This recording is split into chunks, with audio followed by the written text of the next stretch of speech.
Dormaahene nkwasea keka no we yesa obi ani si wagimi Galamsey bi ankoi waban wo so nti we NDC ni nti ana ama do kwasea betena se Galamsey ko enti me demand to form wa say me mom update about Twene Jonas acha kakra enti comment section na fo busa me Penyah me ente Twene nka na Dormaahene adwuma bedu obekasa wo se Galamsey come from under Mahama Twene se me ente nka sound George kura be mistake bi Twene se me ente Twene nka wo yo si obekasa Twene beka and me ente Twene nka abusia Twene Jonas obekasa bunya abotre Twene abekasa na the first statement no e come na adwuma bedu Dormaahene what I say if I say what Dormaahene beka is I under Mahama Galamsey echo formula hey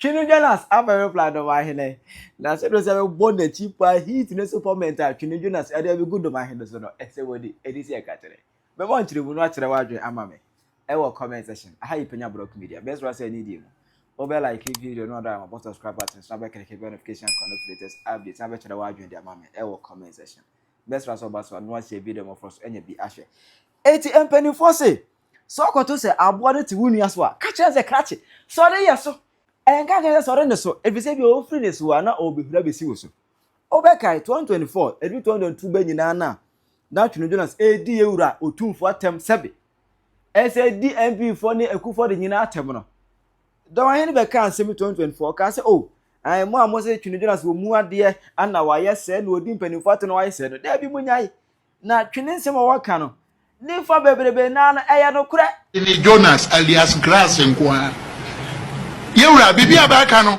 obi aka kiro say nyensa nim a obwa nyensa wo na nsia na abeka ya Mahama, His Excellency the President, John Mahama, Emma Dormaahene so, or Tamina Hui team, Court of Appeal Judge, a friend His Lordship, Daniel Mensah, what I say, aka Ajima Bedunana Dormaahene, another Dormaahene, see how they were Court of Appeal Judge, Mahama Apromutino, and Wakasa, no, this way, Fina no more formally say, Galamsey under Mahama no a call form.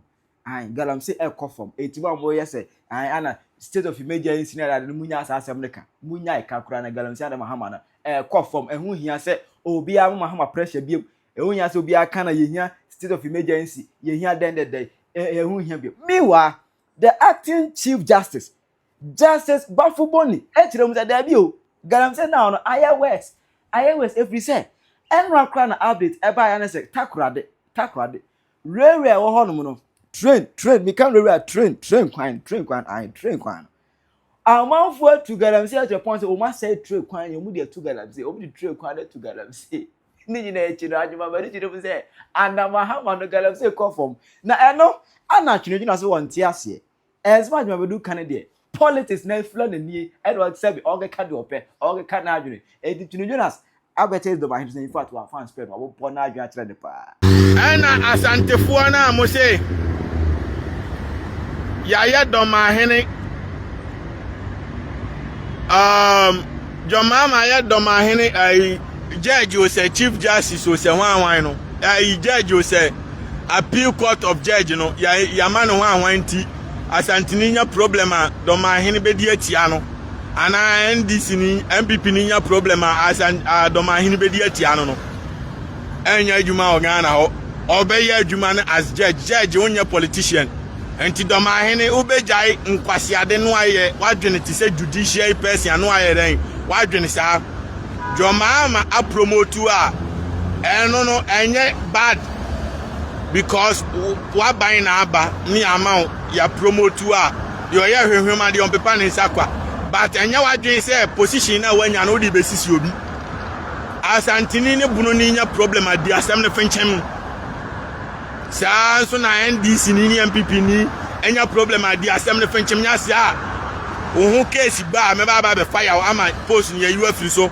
John Mahama no be you free so by force enti mu amoya mu hyehye mo say na mahuru Dormaahene odi adwuma be di mo court ni ade no obi anka na komanto ni yam Twene Jonas me wa ha ontime nya nkwasea de wadi ase me wa ha me control mine obi a hye wo ma pass there is no favoritism Asante hene shasiye Dormaahene shasiye obi a shasiye there is nobody who is bigger than warm up enti obi anya nkwasea de wo ho Dormaahene no John Mahama na promote na anya hwe what you say onimadwuma ne ye why judge for so many years high court judge enti ya promote na eye won say obi onimadwuma kura no akofa ne de a ene en kamema be di na tema mo wa yina fi o but obi nipa no ya adwuma ne for so many years enti obetimi aye enti ye increase ne position a e ma ne nyo obi aya ye nyina aye nanase ye na nyame asese ya to ne position mu sometimes Dormaahene kan okro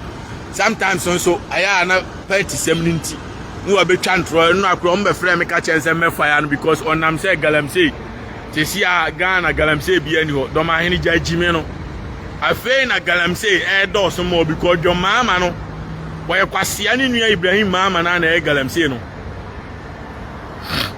ena ono a o sade ni jimi afa akire nam twa ntro say ono John Mahama oni interest in any Galamsey ni nyina oboa sankofa mines kura no wawia de ama black voter no ni nyina mines no ni nyina Galamsey o black voter ne Galamsey o de kwasea ne nam say wawia de ama Ibrahim Mahama eno enya adwuma o mko opposition o beja ato nya say Ibrahim Mahama mi amebo pa ma obi akuku no because obi a mewi o man agapade na onko kwasea na enchirima no ye de abosia na atwi o muka ye de abosia na ahwe o man no se kwa me nkruma mba no mbewi a bibia ko ya kufu adbai no wi a bibia nke o man na be da survive obi a ni ho a obeba abewi a bibia o in my watch wa say no atena Ghana o mema Ghana fo ni sika mo makoku no obi a ntime nkasa we kronfo a won nam wiase o man agapade bia ni ho a obi a bewi a enti John Mahama nam say oni Galamsey eton kwanta o mapai onim ho hwe a oboa ni nua Ibrahim Mahama excavator na chama kutumu de ye Galamsey enu nti hanabisi ukoche Galamsey excavator na ade e be chena ni nyina ayira because John Mahama na afre ema o hanabisi ni ko Gyae excavator no ana sojafo na o na manso ne mansofo ne kokontokwa ni nyina no John Mahama kwasea ne soma omo what you say anti Ghana soja no obi aniwa oye illegal mining obetimi akọ barasa ko yi soja fo se momra na muni machi nko manso nko bo manso fo abra anya John Mahama na soma soja fo ne so mo nko tie dia me chiro ni anti Ghana soja ne Ghana police ni nyina no John Mahama ne control mo nti se omo ba kurobim se omo be Galamsey na John Mahama ne kwasea betena se oni mo ho hwea onka no kre kanti bia o wiase bia eti se America soja immigration for mochiche immigrant for a Trump na instruct om so omunye without Trump ka so omunya ya obi antime nche kotre kura sa na John Mahama no e ka se omunya ya obi ani obetime tunsuo no anti the same way oba ya wa stop untume no so ka so be stop NDC for na Galamsey ne be NDC sia but ni nua Ibrahim Mahama na esensuo no chairman kutu NDC chairman for ni nyina wo Galamsey site boys no mtwe excavator no sem catch us o NDC for mu feel me o man frame catch em excavator na Ibrahim Mahama dia as call see the truth will always feel like yes enti John Mahama ja nkwase antro no na ja selfish sem no bisa ayi kwase mpanyin ya o to Galamsey ya feze o to gold e di enti no to gold ni nyina sami jamfi aboai obi a Ghana gold board o ton gold ni nyina wi sika no de koma hwan wan family Ghana fo nya na nurse for air strike no ano ye nya scan tuom ka o tam $2 million to command John Mahama ne na busianfo eno to ni din Mahama ke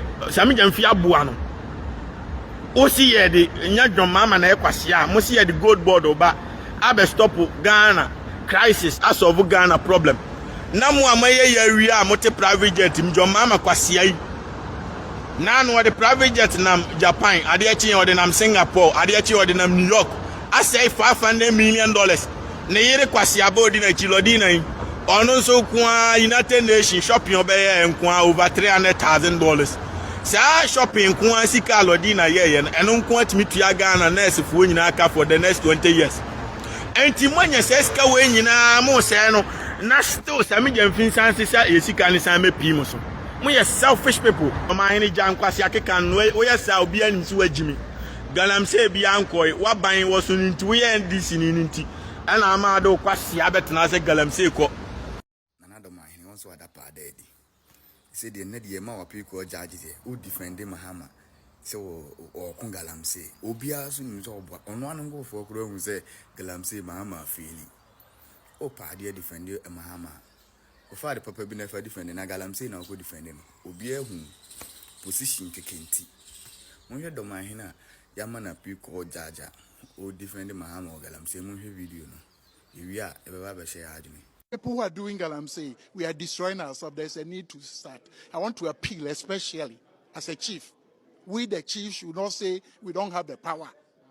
If somebody could do it, it's in the jurisdiction and not allowing people to do it. Why can't you do it? In Dormaahene, if you come there, I'll arrest you and give you to the police so that you'll be prosecuted. I want to appeal to everybody. They should ensure that the people should not engage in Galamsey, because if you do it and you are arrested, you know that.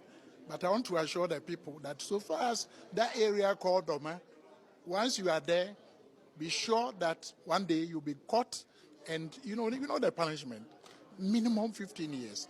Do you have to do that? So I'm calling on all Ghanaians that this is the only thing that our ancestors left for us, so we don't have to destroy the water bodies. We don't want to destroy our cocoa farms, and ensure that we do farming in the right way so that we can all be happy as Ghanaians. So you think that the movement is in the right direction? Of course, yes. Instead of emergency, you think? No.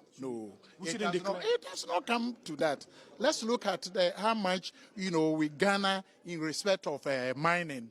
I mean, once you declare state of emergency, the question is who can do? If we are not able to get that resources, there will be a gap. How is government going to? So there's a need for us to do it. As for mining, nobody will argue that there shouldn't be mining, but it has to be mined responsibly. That is the whole thing. People who are doing Galamsey, we are destroying ourselves.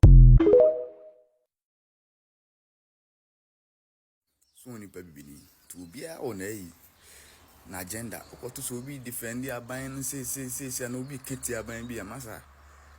Can wo dia unim ate enko so no so can wo dia wo de wo hu. And also the adwuma ko so no be on agenda, secret agenda on no. Aban wo fro ne ba obian nimfa so afi so. To ko di na chi na aka say a massa. You say each one for himself, God for us all. My itim no mpanyimfo no nyino bia ho. Obiala adwene ni botom, obiala biala. The ono no benya personal interest. Ghana for you. Peace. Near catcher or say, why drain is a John Mahama in the NDC, and I send him penny for Obo Babes or Galamsey, I was here to Adrian and penny for Omudia anymore. So, in one breath, one of them is saying one thing. In another breath, another one too is saying another thing. I was here, they say, Galamsey, Nidia, yan solving a net, yan solving a china. After all, Galamsey, and a gold board, to talk a gold every hole. Ma in court, ma Ghana sika, and should we go and fight it? No. Obia anywhere or better to a boy ako by be any golden egg a war. Yes, and I was here. Hey, me say Galamsey ni dear, young corner net, young corner chana. Washe, Nessa what Galamsey area. Nessa washe say it will impact you negatively. Abusia, me say two. Na kope ba before frotana. It is the only way a bebuan send your beya you will not be impacted. Na our leaders dear, abusia, omon dwene ye ho baako. Ebi ni de egusuru hui. In one breath, the Chief Justice is saying another thing, and in another breath, ononso anansenya obaye ononso he is saying another thing. Abusia, they say ye wunu ba bia yenko. Just a confusion aye basa. Asema eko so efa Dormaahene aye no court of appeal judge na nka mesem nka ho hwe if you say medical can ho send bebre different platforms so me shara nya video fa ho but ya na meka bia na man for je mechinje ebra ntokwa ne hyase na meka se de ekoso no enye okun a ewo Asante ene Bonontem enye Asante region versus Bono region tokwa partisan politics I community inferior taxes na ekoso. The minimum for some say 2016 around July ho baby June ho baby no. Ena Omanpanyin Mahama ekofa lawyer Daniel Mensah no high court judge. Oye campaign through Sunyane no. Ena Sunyane say or promising Mahama 70% of Dormaahene region votes. And Udru Dormaahene ko kan kire say say Mahama we need 2016 election between ho ade so. Okay, at that time no so kwat you kan no so basic man so shares abona bi so mi ni obi any portion so. Nti ebra ira 2017 mu na Omanpanyin Kufa betina akunya so no. Ena yatete hu say nhyiamu ko bi ko so ba bi. Mpanyinfo bi share say the entire NPP for lose election, yeah, no more lose around 49%, 48%. Looking at 2008 election, 2012 election, name when this lose, I am lose equal 44 and 43. Looking at 2004 election, and 2016 election, and they say, most of the time, no, almost say me say no, I can follow. Baby na tuma NPP. And other tribes not to my NDC. But other characteristics such as will be economically stable and also a school and also go in favor of NPP. The main backbone of NPP who break your mother's account for now, and then you can now win election easily. The end say, Omo person and combi soon crofobia at the IS agenda. First and foremost, no Dormaahene bibi Diana Emma. No person could rally Adriana Funina Tana Chinanka or dear Etia NPP, but answer it. To the next step was a bra chair, Bono half region mummy, and San Maina, Bono is near half region.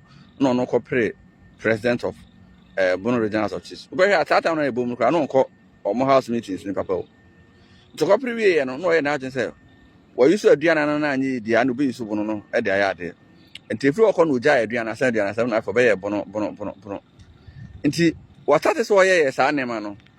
Now it was like or challenge the influence of Krobias and Tukotoko.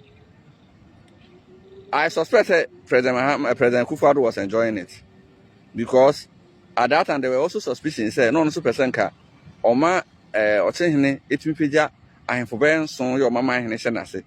And somehow no Eastern region for no. Especially the separate professor Otibuatin, new Dormaahene, that opposite a troll long letter be HSA 1 pencil. In Tianuatino, Sabri Nemuna Becaya, Ufriata, the first, the 75th anniversary now, Otun for a Kobi Ochibino. And President Kufuado was seen on TV. I all come for Dormaahene with my backup and party on Fantrue book. But the effects of that campaign NPP will realize it in the subsequent election. It's almost who say 2020 election population census no. Now can form quite 47.9%. Into now the strategy was equity NPP to Asante. Naima Obia who's NPP phone Asante for so bad records, almost bad history, almost on papa. Then give a dog a bad name and then kill it. 80 Ohono and NPP Abana also was trying to disintegrate Asante by going behind Ohinibi. Emma also share a radical Kwame Bafort also 90. Emma Gazetino. Abrana Unyam beside Yura or Mensia. Emma Yura Bufu or Home Casai or Mensia 2020. Nina Abani said in the world. Penny say, Sir Penny Tenefima and Craven and Can, Ibuna carry for a kind of can. Inti ade a woso so no a wanya ho hwe no wo hihase onim hu bi inti na ma ho kwan my course enum ho no ye kwato about 2020 election no obehwe before election na NPP were 11 seats or Bono region no more 4 seats or half region ye to aba no wie no e ma NPP lose 5 seats or Bono region e ma no be 66 and oguso to aso and after 2020 election no Sampans and Senator and or the Sampan near the main issue of the ɛde fight asante for ɛna asante hina ese na asante na ese na asante na ese na asante na ese ɛna mampanyini anya ho hwe police commander o ajama no for nso nya ho hwe Bono region Bono Hafo ne Bono region no ɛba nyina no police commander o region ho no nya ho hwe ɛna mo yade no fosiri DC ɛwɔ ho so as wɔ ka so nka ɛna DC for the campaign say MPP for na ta asante hina chi ɛna ɔde justice Emmanuel Ankama ababedi ade nti so mu nyaji NPP firi hɔ pa ɛna eno ano Samodu a ɛbɛ gazette no ababe Sampa Manhene no share chiri sa those were the times who say Freeman Kevin Taylor Twene Jonas a friend say Freeman Dormaahene mu ɛna nkofo bi begina up so no mu di asante for attempts by some strange of coincidence no omo no mu di asante for attempt no were also people who were speaking for the NDC. And it was like, I say, yeah, who the ekoso. Still, now catch a man for no person, but there was a huge link between that. But the man who said, more obvious was that, yeah, 2 are very 2024, no. NDC, NPP are saying lose 5 more seats or Bono region. I must say, NPP could have only 1 seat per Bono region. Could have only 1 seat per half a region. And similar issue, our Bono East region. Because, Omoma can for na Canadian who said, NPP the same as Asante 4. And Asante 4 pay other tribes and them and NPP to move other tribes apart from Asante 4. But interestingly, no, Mahama winning election the first place of call a coach was Asante Hene. And they say Kevin Taylor did Asante 4 attempt. His reward was a man 1 appointment. And no at the appointment, no, a man named Penyah, Asansa Delhi. And actually one who DC on the change them a Korea, no. And I don't mind a governing councillor or no chairman. Anything who say be paid a court of appeal judge. But because before this, no, there had been petition. Dear Chief Justice 2023. I'm a far process no more. I could say Chief Justice who say there was a prima facie case against Dormaahene. Actually, Takoma President Akufo-Addo 2nd January 2024. I'm a letter ne kuturu minim the Americans so na bia no say wo na niji hu say de nti o wanya ho hwe saa na akokodu de adu no president mama baaye no ho niema o kan so wonye ne niema complain about ni nyina no wa said o say na niwe na afini hu say de be o be free aban mu a wo term we your last one instead of so be legendary activities e jadi mpa ho honom no mistakes na Akufo-Addo ye ya okofi a afi amanfo bo ni din a ka ho ti no mulusu 2024 election because the second term no identity no and no be no so here Obana Supreme Court judges Johnson no Obana appointing 7 call say now no 21 high court judges are promoted or court of appeal no a move 4 or 5 there are several issues around them Buadi any friends senior any back rate or something oh say be for from home and they have been promoted. But when there was a several Bono region is our home. Yes, and for no money as a more. They know I am also breaky account for front. Or as you say, I can form a tie a MPP for a chintin winning election. And that is why I can fully be Bufusi and Kotwabano. MPP lost drastically.